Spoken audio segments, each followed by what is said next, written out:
미국의 새 관세 부과로 미국 수입업체들이 줄줄이 가격 인상에 나설 움직임을 보이고 있습니다. 트럼프 행정부가 워싱턴 DC를 연방 관할로 인수하겠다고 선언한 후에 연방 요원들을 대거 배치하는 실력 행사에 돌입했습니다. 미 연방 법무부는 이민 단속에 비협조적이거나 방해하는 정책을 펴고 있는 피난처 성역 지역 35곳을 새로 지정해 압박하는 총력전에 돌입했습니다. 불법 체류자와 추방 대상자들이 견디지 못하고 자기 추방을 선택해 미국을 떠나도록 하는 극강의 이민 구치 시설들이 곳곳에 설치되고 있습니다. 인스타그램이 새로 선보인 위치 공유 기능을 두고 범죄에 악용될 우려가 있어 사용자들의 불안이 커지고 있습니다.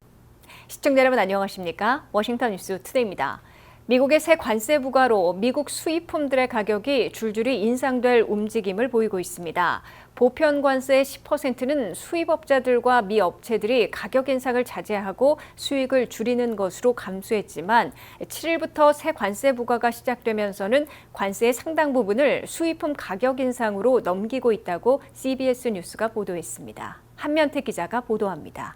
트럼프 행정부가 새로운 관세를 7일부터 부과하기 시작하자 그동안 눈치를 봐왔던 미국의 수입업자들과 기업, 업체들이 더 이상 버틸 수 없다며 줄줄이 가격 인상에 나설 움직임을 보이고 있다고 CBS 뉴스가 보도했습니다. 미국 업체들은 보편 관세 10% 부과에 대해서는 소비자들에게 가격 인상으로 전가하기보다는 회사의 수익을 줄여 감내해왔으나 이제는 더 이상 버티기 힘들어졌다고 토로하고 있다고 이 방송은 전했습니다. 각급 학교들의 개학기를 맞아 학용품과 신발 의류들로부터 식료품, 가전, 전자제품, 자동차 이르기까지 수입품들의 가격이 줄줄이 오르고 있는 것으로 CBS 뉴스는 밝혔습니다. 신발과 의류는 미국서 판매되는 전체에서 37%가 수입 물품들인데 높은 관세를 물면서 38% 내지 40%로 가장 큰 폭으로 오르고 있는 것으로 추산되고 있습니다. 신발류의 대부분을 차지하고 있는 중국산에는 34%, 의류를 많이 수입해오는 베트남에는 20%, 인도네시아 19%, 인도에는 무려 50%나 관세를 물고 있어 많게는 30 내지 40%나 급등할 것으로 경제 분석가들은 경고하고 있습니다. 멕시코산 식료품과 주류, 프랑스를 비롯한 유럽산 와인은 20 내지 25% 오를 것으로 분석가들은 내다보고 있습니다. 개학기를 맞아 학용품 가격도 5 내지 10%는 인상되고 있습니다. 자동차 가격도 품목 관세 때문에 이미 비싸졌는데 새 차의 6월 평균 가격이 48,907달러로 5월보다 108달러 오르는 데 그쳤으나 7월부터 9월까지인 3분기부터 본격 인상될 것으로 예고되고 있습니다. GM은 올해 관세 때문에 50억 달러나 손실을 보게 될 것으로 밝혔고 포드는 30억 달러 손실을 공표해놓고 있어 그중 상당 부분을 가격 인상으로 소비자들에게 부담시킬 것으로 예상되고 있습니다. 일본의 토요타 자동차는 2분기 수익이 37%나 급감했다며 더 이상 버티기 힘들 것으로 시사해 올 하반기 자동차 가격이 더 오를 것으로 예고하고 있습니다. 미국민들은 트럼프 대통령이 관세 수입으로 가구당 $1,000씩 부양수표를 제공한다고 해도 가격 인상으로 올 한해 가구당 $2,400씩 비용을 더 쓰게 될 것으로 예상되고 있어 생활이 더 어려워질 것으로 경고받고 있습니다. WKTV 뉴스 한면택입니다. 트럼프 행정부가 전 세계에서 가장 안전한 도시를 만들어야 한다며 연방 인수를 시도하고 있는 워싱턴 DC에 연방 사법당국 요원들을 대거 배치해 경계와 순찰을 실시하고 나섰습니다. 연방 정부는 민주당이 장악하고 있는 워싱턴 DC 정부와 경찰과의 협력은 거부하고 독자 활동을 벌이고 있습니다. 도널드 트럼프 대통령이 미국의 수도 워싱턴 DC를 연방 관할로 인수하겠다고 선언한 후에 연방 요원들을 대거 배치하는 실력 행사에 돌입했습니다. 워싱턴 DC의 주요 시설과 관광 명소, 지하철역 등에는 8일부터 연방 사법당국 요원들이 대거 배치돼 경찰과 순찰 업무를 시작했습니다. 워싱턴 DC에 새로 배치된 연방 요원들은 이민 단속을 전담하고 있는 ICE, 연방수사국 FBI, 마약 단속국 DEI, 연방 마샬 등 10여 곳의 연방 사법기관들에서 출동한 것으로 백악관은 밝혔습니다. 이들은 자신들의 소속 기관이 쓰여 있는 근무복을 입고 공개리에 경계태세에 들어간 모습입니다. 연방 요원들은 관광객들이 많이 찾는 관광 명소와 광장, 박물관 등지에서도 순찰을 할 것이라고 밝히고 있습니다. 워싱턴 DC에 대거 배치된 연방 요원들은 불법 체류자 체포 추방 작전을 위한 것이 아니라 미국의 수도 워싱턴 DC의 범죄가 급증해 더 안전한 도시로 만들기 위한 특별 작전이라고 강조하고 있습니다. 워싱턴 DC의 범죄율은 근년 들어 연속 하락하고 있다는 통계를 최근 FBI가 발표한 바 있습니다. 살인과 강도 등 폭력 범죄는 워싱턴 DC에서 올 들어 26% 급감한 것으로 나타났습니다. 워싱턴 DC의 살인 사건은 2024년 한 해 187건으로 5년 만에 최고치를 기록한 데 이어 올 상반기에도 99건으로 전년보다 12% 줄어들었습니다. 올 들어 강도 폭력 범죄는 20% 급감한 것으로 나타났습니다. 트럼프 행정부는 그러나 워싱턴 DC의 범죄율이 급감하고 있다는 통계를 일축하고 미국의 수도를 전 세계에서 가장 안전하게 만들어야 한다며 연방 사법당국 요원들을 대거 배치하고 있습니다. 특히 트럼프 행정부의 연방 요원 배치는 워싱턴 DC의 관할과 행정, 입법 기능을 연방으로 가져오기 위한 시도의 하나라는 해석도 나오고 있습니다. 트럼프 대통령은 미국의 수도 워싱턴 DC를 연방에서 관할해야 행정과 입법, 예산과 치안까지 한층 강화할 수 있다고 강조하고 워싱턴 DC의 연방 인수를 강력히 추구하고 있습니다. 트럼프 행정부는 민주당이 장악하고 있는 워싱턴 DC 시정부와 시의회, 워싱턴 DC 메트로 경찰 등과는 협업을 거부하고 있습니다. 그러나 워싱턴 DC를 연방정부 관할로 넘기는 문제는 매우 복잡해 트럼프 대통령 임기 안에 성사될지는 불분명할 것으로 보입니다. 트럼프 행정부가 불법 체류자들을 보호하고 이민 단속을 방해하고 있다는 피난처 성역 지역들로 35곳을 새로 지정하고 집중 단속과 연방 지원 중단 등으로 압박하는 총력전에 돌입했습니다.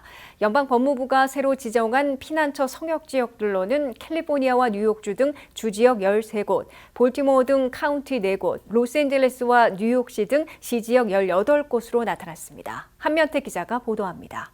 트럼프 행정부가 생크추어리, 즉 피난처 성역 지역들을 당초 500곳 이상에서 35곳으로 대폭 축소에 집중하면서 새로운 전쟁을 선포했습니다. 트럼프 행정부는 사상 최대 불법 체류자 체포 추방 작전을 방해하고 있다는 생크추어리, 즉 피난처 성역 지역으로 13개 주와 4개 카운티, 18개 대도시 등 35곳을 새로 지정 발표하고 정체적인 압박에 돌입했습니다. 트럼프 행정부는 지난 5월에는 국토안보부에서 무려 500곳 이상을 피난처 성역 지역으로 지정하고 공표했다가 거센 반발을 사자 하루 만에 철회하고 이번에는 8월 5일자로 연방 법무부에서 35곳으로 집중해 새 리스트를 공개한 겁니다. 펜 번디 연방 법무장관은 법무부와 국토안보부가 합동으로 피난처 성역 지역들에 대해 소송을 제기하고 대대적인 단속 작전을 펼쳐 불법 체류자들을 보호하고 이민 단속을 방해하는 정책들을 근절해 나갈 것이라고 다짐했습니다. 트럼프 행정부는 피난처 성역 지역으로 선정된 35곳에 대해서는 아이스 이민 단속 요원들을 다른 지역과는 비교가 안 될 정도로 밀물처럼 투입해 대대적인 체포 작전을 벌일 것으로 백악관의 톰 호먼 국경총수는 경고해 놓고 있습니다. I'll say it again, sanctuary cities are sanctuaries for criminals. That sanctuary cities are now our priority. We're going to flood the zone. 실제로 근래 들어 불법 체류자 체포 추방 작전이 소송 때문에 주춤해진 로스앤젤레스에 이어 뉴욕시에 집중되고 있습니다. 연방 법무부는 이들 피난처 성역 정책들에 대해 잇따라 소송을 제기해 폐지 판결을 시도하고 있습니다. 연방정부는 특히 연방 지원금을 보류하는 강경책도 병행하고 법적 투쟁을 벌이고 있습니다. 연방법무부의 새 리스트에 따르면 주 전체가 불법 체류자들을 보호하며 이민 단속에 비협조적이거나 방해하는 정책을 적용하고 있는 피난처 성역 지역으로 13개 주가 선정됐습니다. 여기에는 캘리포니아, 콜로라도, 커네티컷, 델라웨어, 워싱턴 DC, 일리노이, 미네소타, 네바다, 뉴욕, 오레건, 로드아일랜드, 버몬트, 워싱턴주 등 13개 주입니다. 피난처 성역 도시들은 18곳으로 로스앤젤레스, 뉴욕시, 보스턴, 샌프란시스코, 시애틀, 시카고, 덴버, 필라델피아 등 한인들이 많이 사는 도시들이 대부분 포함됐습니다. 피난처 성역 정책을 펴고 있는 카운티들 4곳은 메릴랜드 볼티모어, 일리노이 쿡 카운티, 캘리포니아 샌디에고와 샌프란시스코 카운티가 꼽혔습니다. WKTV 뉴스 한면택입니다. 불법 체류자와 추방 대상자들이 견디지 못하고 자기 추방을 선택해 미국을 떠나도록 하는 극강의 이민 구치 시설들이 곳곳에 설치되고 있습니다. 플로리다 악어 감옥에 이어 텍사스 포트블리스의 초대형 텐트 감옥이 곧 오픈하고 70%가 종신형을 선고받은 수감자들로 악명 높은 루이지애나 주 교도소에도 수감할 것으로 알려졌습니다. 트럼프 행정부는 BBB법에 따라 4년간 450억 달러를 배정받아 이민 구치 시설을 대폭 확충하고 있습니다.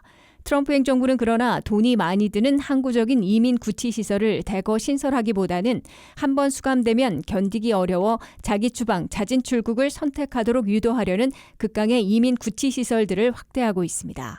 플로리다의 악어 서식지에 페마의 임시 대피시설과 같은 이민 구치시설을 설치한 엘리게이토 알카즈라, 일명 악어 감옥으로 불법 체류자들과 추방 대상자들에게 수감 중 견디지 못하고 자기 추방을 선택하도록 하고 있습니다. 악어 감옥에 수감된 외국인들은 대왕 모기에 시달리고 있고 탈출하려 해도 악어밥이 될 수 있어 견디지 못하고 자기 추방을 선택하고 미국을 떠나고 있습니다. 플로리다 악어 감옥에 이어 오는 17일이면 텍사스에 있는 군기지 포트블리스의 대형 텐트촌으로 이민 구치 시설이 문을 엽니다. 포트블리스 이민 구치 시설에는 처음에는 1,000명을 수용하고 최대 5,000명 수용으로 확대하게 됩니다. 초반에는 1,000명으로 시작해 매주 250개씩 침상을 늘려 수용 능력 3,000명에 도달할 때까지 계속 확충합니다. 포트블리스 군기지 안에 설치된 이민 구치 시설은 국방부 컨트랙터에 의해 세워졌으나 관리는 아이스가 맡게 됩니다. 포트블리스 군기지보다 더 공포스러울 이민 구치 시설이 루이지애나주 교도소에 마련되고 있습니다. 루이지애나 앙골라의 미시시피강과 언덕 사이의 격오지 지역에 있는 주 교도소에는 4,300명의 수감자 중에 70% 이상이 종신형을 선고받고 복역 중인 곳이어서 유혈극도 자주 발생하는 악명 높은 감옥으로 알려져 있습니다. 또한 수감자의 90% 이상은 강력 폭력 범죄자들로 분류되고 있습니다. 이 교도소에선 수감자들끼리 말을 타고 경쟁하는 로데오 게임을 벌여 유혈 사태를 빚기도 합니다. 이민당국은 루이지애나 앙골라 주 교도소에 불법 체류자와 추방 대상자 450명을 보내 수감하려 하고 있습니다. 무기징역을 살고 있는 흉악범들과 추방 대상 외국인들을 함께 생활하도록 함으로써 견디지 못하고 자기 추방을 선택해 미국을 떠나도록 독려하려는 의도로 풀이된다는 해석이 나오고 있습니다.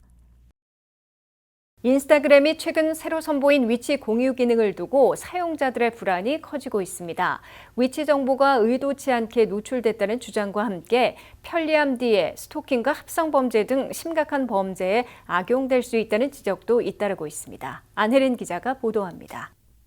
지난 6일 인스타그램은 사용자가 게시물을 올린 위치를 친구들이 지도에서 확인할 수 있는 새로운 기능을 선보였습니다. 이 기능은 스냅챗의 스냅맵과 유사하게 지도상에 자신의 활동 위치를 표시해주는 방식입니다. 인스타그램의 모회사 메타 플랫폼 측은 위치 공유는 사용자 동의 없이는 비활성화 상태로 유지된다고 설명했습니다. 그러나 일부 사용자들은 자신이 명시적으로 동의하지 않았는데도 위치가 표시됐다며 강하게 반발하고 있습니다. 문제의 핵심은 위치 정보가 실시간에 가깝게 노출될 수 있다는 점입니다. 범죄 전문가들은 이를 스토킹 범죄에 악용할 수 있는 가능성을 가장 먼저 경고하고 있습니다. 특정인의 생활 패턴과 이동 경로, 자주 찾는 장소가 지도상에 표시될 경우 잠재적 범죄자는 그 사람의 일상과 사적 공간을 쉽게 파악할 수 있습니다.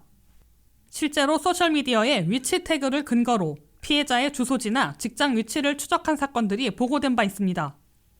더 나아가 최근 급증하고 있는 합성 범죄에도 악용될 소지가 큽니다. 온라인에서 불법적으로 유포되는 합성 음란물의 경우 피해자의 사진과 더불어 생활 공간, 거주 지역, 주변 환경 정보가 함께 노출될 경우 2차 피해는 훨씬 커집니다. 위치 정보는 이러한 범죄의 정확성을 높이는 위험 요소로 작용할 수 있기 때문입니다. 범죄자는 공개된 위치와 SNS에 게시된 다른 사진, 영상을 조합해 피해자의 신원을 특정하고 악의적인 합성물 제작에 활용할 수 있습니다. 특히 10대와 20대 청년층은 일상 공유에 익숙하고 위치 기반 스토리 콘텐츠를 자주 활용하기 때문에 노출 위험이 높습니다. 한번 유출된 위치 정보는 완전히 삭제하거나 회수하기 어렵고 인터넷상에서 무기한 떠돌 가능성이 큽니다. 메타 측은 사용자의 반발에 위치 공유를 원한다고 선택해도 한 번 더 확인을 요청한다고 해명했습니다. 또 모든 기능은 사용자가 원할 때만 활성화되며 언제든 끌 수 있다고 강조했지만 전문가들은 사용자가 스스로 위치 공유 설정을 주기적으로 점검하고 불필요할 경우 반드시 비활성화해야 한다고 권고했습니다. WKTV 뉴스 안혜렌입니다. 이상으로 워싱턴 뉴스투데이를 마치겠습니다. 시청해주신 여러분 고맙습니다.